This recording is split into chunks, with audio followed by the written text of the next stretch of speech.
Mga kahuan, panoorin ang video na ito upang alamin ang pinaka-latest na balita tungkol sa lagay ng panahon at bagyo. Update today.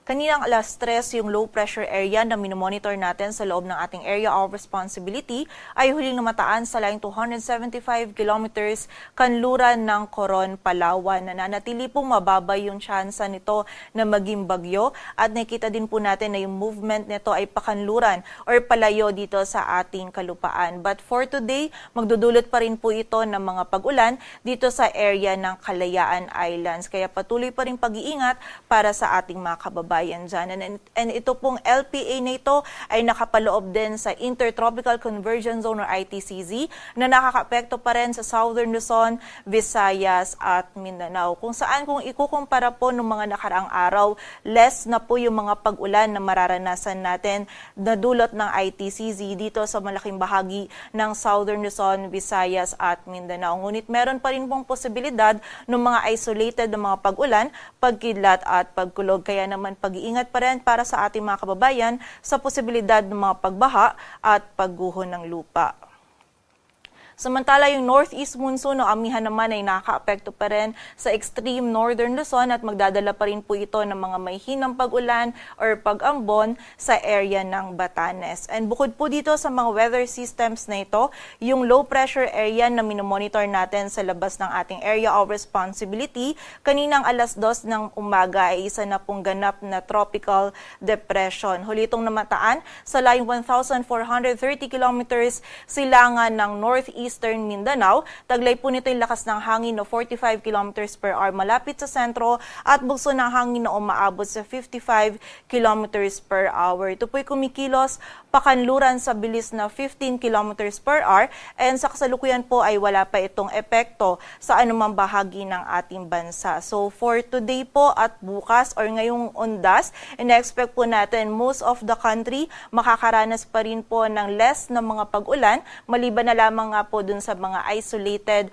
na mga pag-ulan, pagkilat at pagkulog. Kaya po pag-iingat pa rin and kapag tayo ay lalabas, huwag pa rin po natin kalilimutan yung pananggalang po natin dito sa mga pag-ulan ito. But expect po natin by Monday kung saan po yung mga kababayan natin ay nagsisibalikan na from mga probinsya or galing po from this long weekend. Expect po natin malaking bahagi po ng ating bansa ay makakaranas po ng maulan hanggang sa masungit po na panahon, lalong-lalo na dito sa may Southern Luzon, Visayas at Mindanao. Dulot po nitong approaching na bagyo and also sa malaking bahagi din po ng Luzon na posibleng dulot ng trough or extension nito at ng shear line. Kaya naman po paghahanda para sa ating mga kababayan.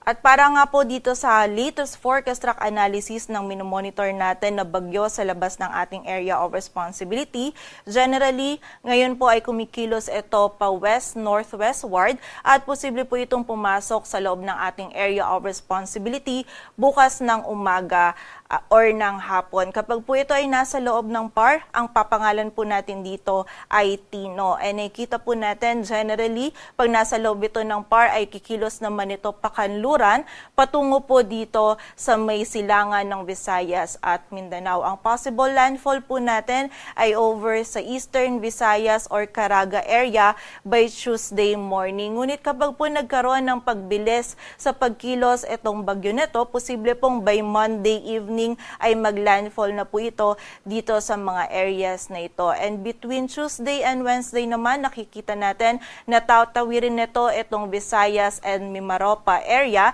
And by Wednesday onwards naman ay nandito na to dito sa area ng West Philippine Sea. In terms of intensity naman po, patuloy pa rin mag-i-intensify itong bagyo na to habang binabaybay pa rin yung Philippine Sea. And possible po na bago ito maglandfall ay mag-intensify ito into a typhoon category. So malakas po yung hangin na dala nitong bagyo nito, kaya naman pumuli paghahanda po para sa ating mga kababayan. And also, medyo may mataas pa po yung uncertainty netong track and yung other scenarios po natin dito sa bagyong ito. Kaya kailangan din po nating i-consider etong cone of confidence na tinatawag po natin, kung saan sa mga susunod po na araw or oras posible pong maging mas mataas yung track or mas mababa po yung track netong bagyo nito.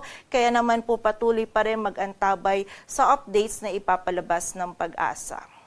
At sa kasalukuyan nga po ay wala pang epekto etong bagyo na ito sa anumang bahagi ng ating bansa. Ngunit bukas po ng umaga or ng hapon, posible po tayong magtaas na ng wind signal number 1 sa area ng Eastern Visayas at Caraga. And nakita po natin na yung highest possible wind signal na maaari po nating itaas ay wind signal number 4. Samantala, para naman po sa mga malalakas na pag-ulan, possible po by tomorrow evening or Monday morning, magsimula na pong maramdaman yung mga malalakas na pag-ulan na dala nito. Mostly, magsisimula po yan sa area ng Eastern Visayas and sa silangan din po ng Mindanao. Samantala, ang gale warning naman po natin ay posible din nating erase na by Monday morning sa area ng Eastern Visayas at Caraga. Kaya muli po ngayon pa lamang sa mga areas na nabanggit po natin or sa malaking bahagi ng Southern Luzon, Visayas at Mindanao ay paghahanda po para sa ating mga kababayan.